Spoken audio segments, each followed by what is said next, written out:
নাগা আমার জন্য রাতে হট চকলেট কফি বানায়। ভারতের দক্ষিণী অভিনেতা নাগা চৈতন্যের সঙ্গে সবিতার বিয়ে নিয়ে বিতর্কের শেষ নেই। প্রাক্তন স্ত্রী সামান্থারত প্রভুর সঙ্গে বৈবাহিক সম্পর্কে থাকাকালীন সবিতা ধুলিপালার সঙ্গে পরকীয়ায় জড়িয়ে পড়েন নাগা। তারপর নাগা সামান্থার বিবাহ বিচ্ছেদ। ক্রমে বিয়ের পিঁড়িতে বসেন নাগা সবিতা। পুরো সময়টা জুড়ে ধেয়ে আসে কটাক্ষ। যদিও এখন সেসব বিতর্ক কিছুটা হলেও স্তিমিত। নাগা নিজেও জানিয়েছেন তাকে বিয়ে করার জন্য অনেক কটাক্ষ সহ্য করতে হয়েছে সবিতাকে। কিন্তু এবার নাগা নিজেই দ্বিতীয় স্ত্রীর স্বভাব দোষের কথা তুলে ধরলেন। সম্প্রতি এক বিদেশি পত্রিকার জন্য শ্যুট করেছেন তারা।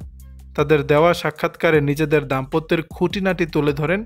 কে প্রথম কার থেকে ক্ষমা চেয়েছিলেন, কে ভালো রান্না করেন, এই সমস্ত প্রশ্নের উত্তর দিয়েছিলেন তারকা জুটি। কিন্তু এসব প্রশ্ন উত্তরের মাঝে স্ত্রীর অসুস্থতা নিয়ে অদ্ভুত এক মন্তব্য করে বসলেন নাগা চৈতন্য। প্রশ্ন করা হয়, দোষ করলে কে ক্ষমা চায়? সবিতা বলেন, সব সময় আমি। নাগা জানান তিনি ধন্যবাদ বা ক্ষমা চাওয়ায় বিশ্বাসী নন।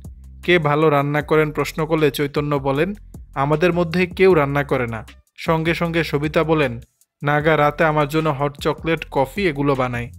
স্ত্রীর কথায় হাসতে হাসতে নাগা বলেন, এগুলোকে রান্না বলে না, ন্যূনতম শিক্ষা সেগুলো তোমার নেই।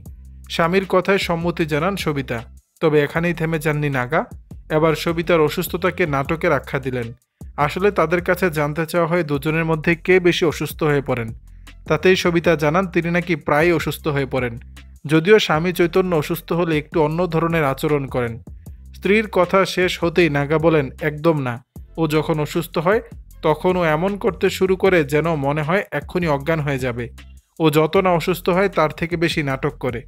দর্শক, বিষয়টি নিয়ে আপনাদের মতামত জানাবেন নিচের কমেন্ট বক্সে।